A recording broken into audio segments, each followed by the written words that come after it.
Welcome to Worldview Matters, discussing controversial issues, discerning current events, defending biblical Christianity. No topic off limits. And now, here's your host, David Fiorazzo. God bless you, friends. Thank you for watching, listening, and sharing. We've got Linda Harvey from Mission America joining us in just a minute. But I want to thank some people that have sent in some donations. Now, our fundraiser is over. It's been over for weeks. But I just still want to recognize people that are supporting us. It's just been a blessing. God will provide all of your needs according to his riches and glory by Christ Jesus. Philippians 4:19. And we are a testament to that. First of all, Nina from Virginia, thank you so much for your encouraging card and what you write. Nina, I give her a hard time. She's old school and still writes cards and letters, but I appreciate them so much because I'm kind of old school that way. But I want to thank Polly from Green Bay, Shelly from LeClaire, Iowa, Connie from Osakis, Minnesota, Rhonda and Rod from Palatine, Illinois. Palatine? There's no S in there. Adam from Valparaiso, Florida.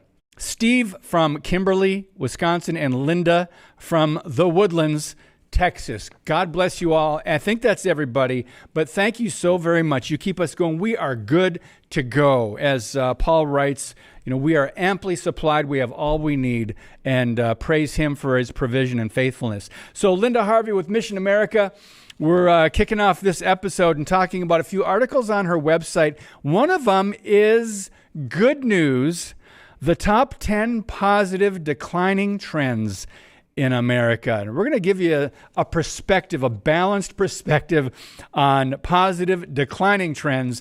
And let's bring her in right now. Linda, good to see you. Happy New Year. Happy New Year to you, David. It's great to be with you. Yeah, good to have you on again. And before we dive into this and talk about some of these items and stories, just what's been happening with you and your ministry, any news and updates you can share with our audience? Well, sure. This past fall, we spent a lot of time, as you know, we do a lot on the LGBTQ agenda, quote unquote, in the schools. And what we've done this past fall is we really exposed the idea of so-called homosexual or transgender history month. That was in October. And we called for many ministries around the country to join us. I believe you all did as well, to speak out about this and say, what? The best homosexual history starts with Genesis 19 and Sodom and Gomorrah and God's condemnation of that behavior and his forgiveness of those that want to leave that lifestyle. So we did that this fall. And then we've done a lot in the last few months just talking about Islam relating to the LGBTQ agenda, which is so much in the news, not just in America, but globally. And also, we just, as you said, published an article about the top 10 declining trends in America. So also what we have on our radar to look out, thanks to your calendar, the, what do you call it? The School Corruption Propaganda Calendar. Coming up is No Name Calling Week. That's January 19. It starts, and then National Day of Reading, Promoting Gender Confusion. That's at the end of February. So there are things throughout the year. It's not just October. It's not just June, right? For, Pride Month or whatever. So let's go through some of these and start with number 10. Linda, this was interesting. Radical LGBTQ advocacy groups are losing money. And that's good news. But, they have so much momentum that they have established over the decades. But talk about the good news here for us. Yeah, the good news is, and as we all know, when Donald Trump came into office, he declared that there are two genders, male and female, and he also put an end to so much of the DEI school funding, the attempted hijacking of Title IX, and pushing pronouns and boys in bathrooms and boys in girls sports and so on. So a lot of these federal funding streams dried up, and that's for the radical homosexual groups, as well as their donors saw the trend and decided in many cases to cut off so much of their funding. So the Human Rights Campaign, GLSEN, the Gay, Lesbian, and Straight Education Network, and others like the Trevor Project all laid off staff. And so we were very gratified to hear this. And also the corporate funding in the wake of the Bud Light situation a year and a half ago. Yeah. So the corporate funding for pride parades and these local LGBTQ groups has also dried up. I just read an article in Ohio that many of the local, there are 30 some homosexual, transgender nonprofits in Ohio, just in Ohio. So they're losing funding too. So we have, yes, the momentum is there. The Democratic Party, the National Education Association, all of the left-wing media are all behind this and behind them. But we can cheer that for the first time, there's been a hiccup in their momentum. So. Yeah, and as you said in here, the less funding they have, the less harm to our children and our culture.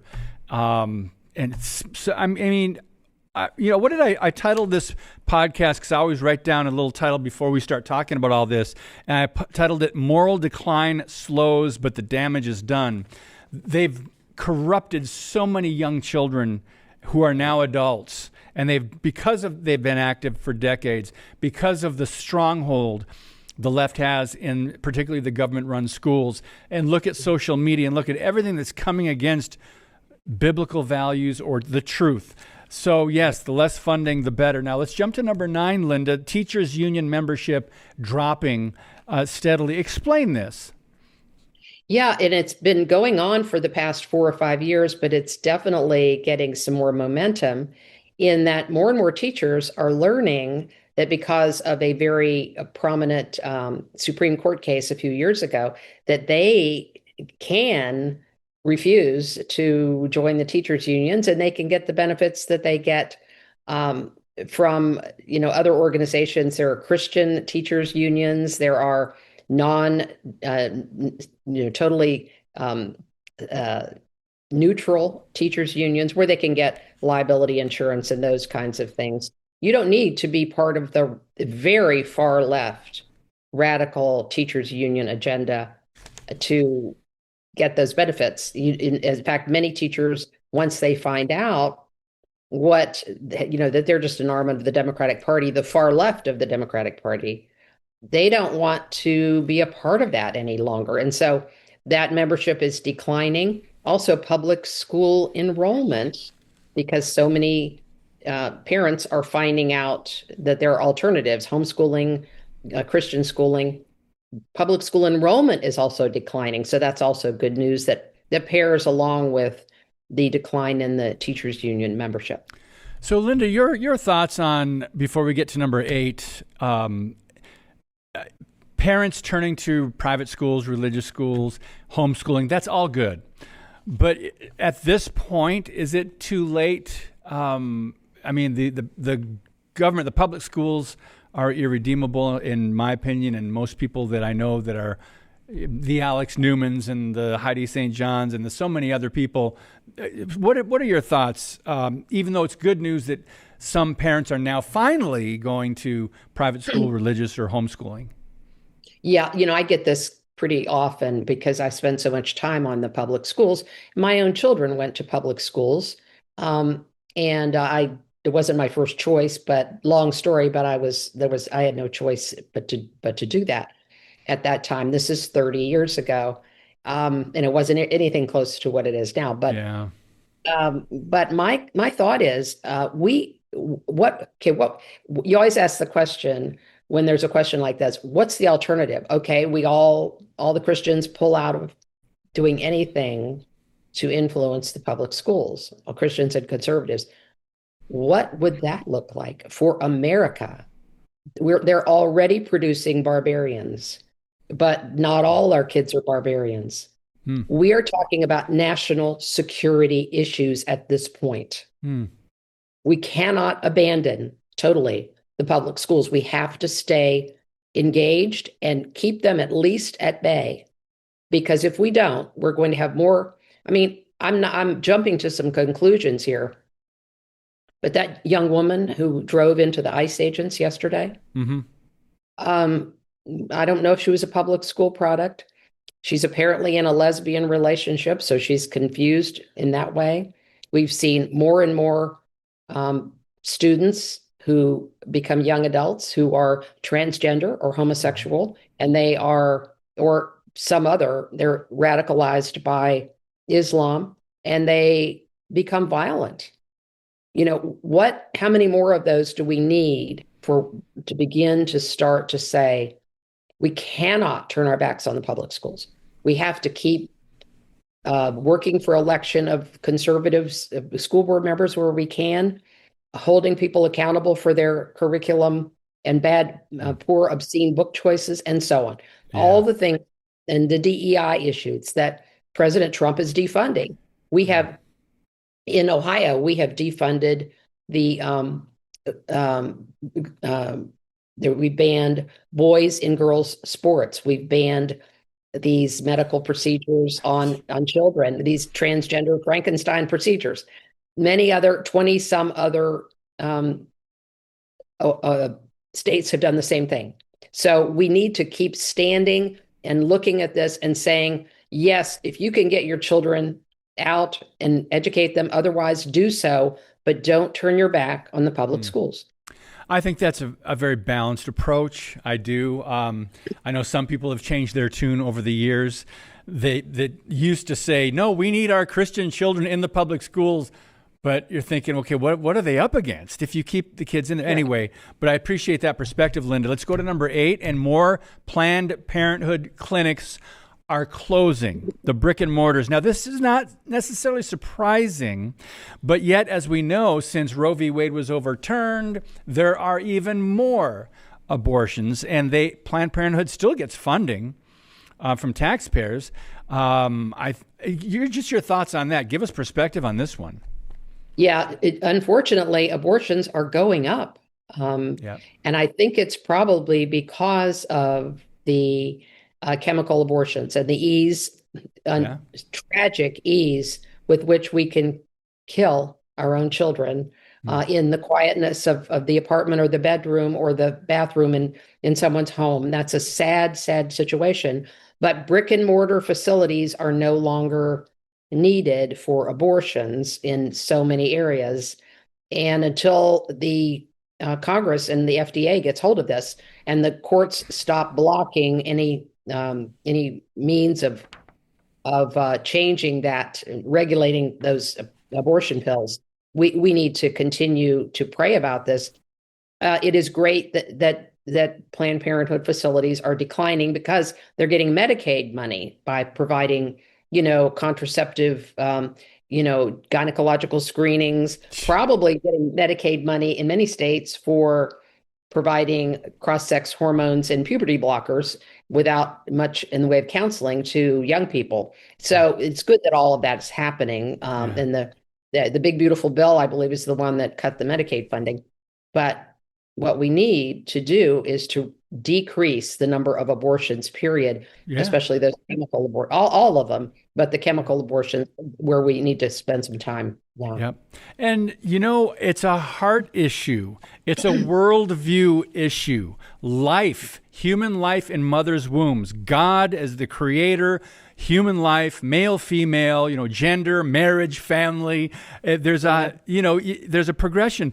And so, because we can do all the political battles back and forth in D.C. between the Democrats and Republicans, that's been happening for decades. But until you can actually reach kids or young people with the gospel, and sometimes it's not just young people getting abortions, until hearts change, then the value for life is there, and things change, worldview changes. But let's move on to the next one. Linda, I could go either way on this because there's a dispute over whether this is a valid report. Number 7, some say the number of minors embracing gender confusion is in decline. I certainly don't see that with the propaganda out there, television, social media, Hollywood. Your thoughts? Yes, this came out and everybody went, "Wow, this is wonderful." And then there were many criticisms of that report, Hmm. that specific report. But I do believe that we will find when we get more widespread surveys on this that there is indeed a decline. I know in two situations in that I've known about in Ohio, good friends of mine, both had girls 4 and 5 years ago who decided they were boys. Both of these girls have left that uh, insane idea and returned to being the girls that God made them to be.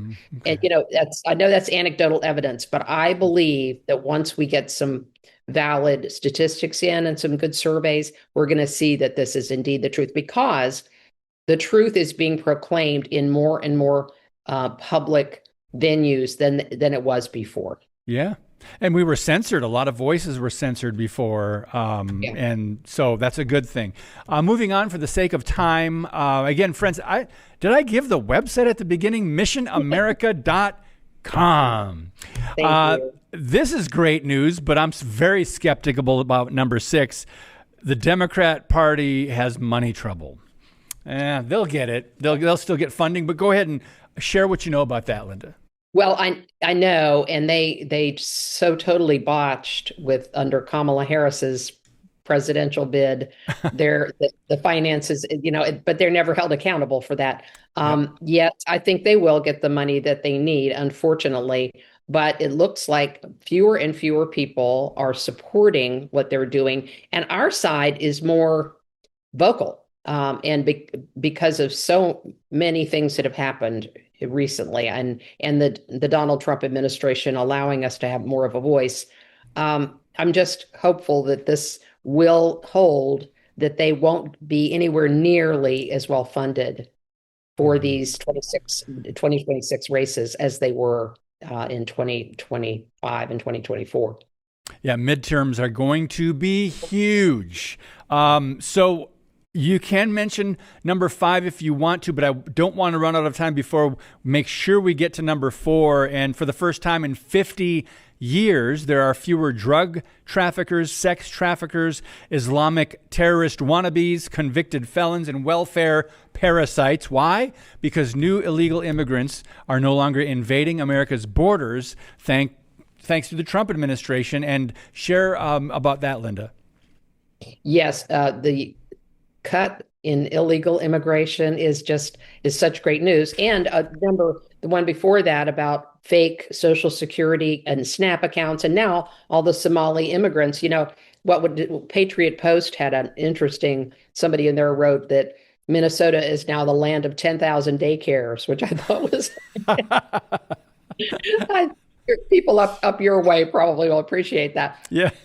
We have the second largest Somali community is in my town where I reside, Columbus, Ohio. Oh, wow. So there's also evidence. We're getting the citizen journalists who are knocking on the doors of these, daycares where there are no children, and bars on the doors, and BMWs in the parking lot. So we're going to see a lot of this rolled out as Trump follows federal law and exposes some of this and keeps the illegal immigrants out. I mean, it's pretty simple. I'm sure this is rampant, Linda, not just Minnesota or Ohio. How did the government just not have the manpower to investigate or make sure the funds were used properly? Or is this a thing of the media covering up for blue cities or blue states? Yeah. What are your thoughts on that? Some of that, but I think this started under Obama, where there was federal money. And of course, he's been soft and very, very buddy with the Islamic communities, yep. Period. And then it accelerated after the George Floyd riots and Black Lives Matter, where you could not question any nonprofit group that was founded by people of color. And, just didn't question what they were doing. So I think they would get away with a lot. So I think we're going to find out what it is. Okay. Number 3, fewer gender clinics for children are operational. Major pediatric clinics closing. And you mentioned a few of the major hospitals. That's great news. Is that trend going to continue, Linda? It will continue because the federal and state funding, in many cases, is drying up because Praise they're God. finding that yes, praise God, they just don't have that. And in Europe, they're moving away from these protocols as to how to treat children with, again, Frankenstein medicine. So hopefully that will continue. Okay, this one, I don't see it, but number 2, support for same-sex marriage declined, maybe slightly. What do you see about on this one, Linda? Well, this is again, this is the major pollsters that measure this over a period of time, the support for same-sex marriage, which has been increasing, and now it's taken a backtrack. It's still a majority now, Yes. but it is only a slight majority. And of course, as you might expect, more Republicans than Democrats disapprove of same-sex marriage. We're going to have a number of ballot issues going around the country. I think we may have one in Ohio this coming fall or a year from now, that where they're trying to solidify and put in the state constitutions a support for same-sex so-called marriage. Yeah. And yes, so-called. We have to put marriage in air quotes when we're talking about same-sex marriage. And we have to remember, friends, who ordained and defined marriage? God. Natural marriage between one man and one woman. That's biblical, and that's throughout world history. Let's go to number 1, and this is good, that for the first time, more people, particularly young people, Gen Z, they're turning to Jesus. They're going to church. The Bible sales are off the charts, and this is in large part due to the assassination of Charlie Kirk. And people, it was very sobering, I think, for the country and maybe even the world. Your thoughts on that? This is a very positive sign. Yes, in the view of declining trends, the decline is the number of people giving the cold shoulder to Christianity and saying, "Oh, I'll never even consider that." And especially younger people are saying, "Wait a minute, I think there may be something here that I have missed." And more TPUSA and other Christian groups are springing up everywhere. I mean, it's just astounding. And I just quoted the Revelation 3:20. To hear his voice, behold, I stand at the door and knock. Those hearts that are open, Jesus is knocking on your door, the door of your heart, and do not turn away. Yeah, ever since the memorial service for Charlie Kirk, I know people debate over a couple non-Christians sharing the gospel or mentioning Jesus, but God was glorified, and we have to just get back to the basics. Is this reaching people? Is this changing people's hearts? Are more people open to the true God? And yes, it is. So Linda, 4 minutes left. We do want to touch on another article you wrote called The Queering of American Islam. This is very interesting. Strange bedfellows. When you've got the LGBTQ partnering with Islam. Yes. So talk to us a little bit about this in light of what happened in New York City with the new mayor there. Just unbelievable what's going on. Right. Islam, strangely, in America, is paired up with mostly the Democratic Party. Most American Muslims vote Democrat, which when you think, they're the pro-abortion, pro-LGBTQ, pro-feminism party. Why would they do that? It's because I think the bottom line is their mutual hatred of Jesus, of the truth of the gospel, and of the conservative power that has been unleashed through Donald Trump and the resurgence of Republicans who some of the time now have courage, which we weren't seeing for so long. The Democrats have courage, and they're going further and further left. But yeah, that's the partnership. Most American Muslims, 52% in one survey, approve of homosexuality, if you can believe that. Where you have in Gaza, 90-some% of the Gazans who were surveyed do not. Wow. The queers for Palestine, remember those signs in some of the gay pride parades this past year? People are going, what are you doing? Because in America, it's a different story. You have Rashida Tlaib, you have Ilhan Omar, you have all these people that are very sympathetic to or are Muslims, and they're not just Democrats, they're far left Democrats. Is this They're useful tools. They're just useful tools for the time being for that movement. is this an issue of ignorance, or let's just say, in Christianity in America, there are nominal Christians. They're like worldly Christians, lukewarm. Maybe they don't know the full teachings of the Bible. They've never read Muslims, I would think, especially the over half that support homosexuality, because Islam clearly teaches, if you read, the Hadith and the Quran, they're against any sexual immorality harshly, intensely. So, Yes, go ahead. I think that it's what you're saying. It's within their culture. They're so much more embedded, even if they're secularized, and so many of them are secularized, but they still will. They'll know that their culture disapproves of this, but yet they're like many American Jews are liberals. Why would in the world in today's environment, with anti-Semitism increasing, would Jews be liberals and identify with any of this? It's because they identify more strongly with their liberal values than they do with their culture, even if the background is Islam or is Judaism. And yet they still hold on to that because that's their tribe, if you will. And people need to wake up and realize, what is it you believe? These are real beliefs. They have a real political implication for all of us. And so, especially in America, we have the freedom to change all of that and to move away from it. And it may be naive, but as you say in the article, the homosexual trans movement is looking for any group that stands in hostility to Judeo-Christian faith and values, even working for the collapse of America. And we just have to understand. Again, that article, friends, is The Queering of American Islam, is at missionamerica.com. Linda, so great to catch up with you. Lord willing, we'll do it again in the near future. Thank you for your time. Thank you, David. Great to be with you.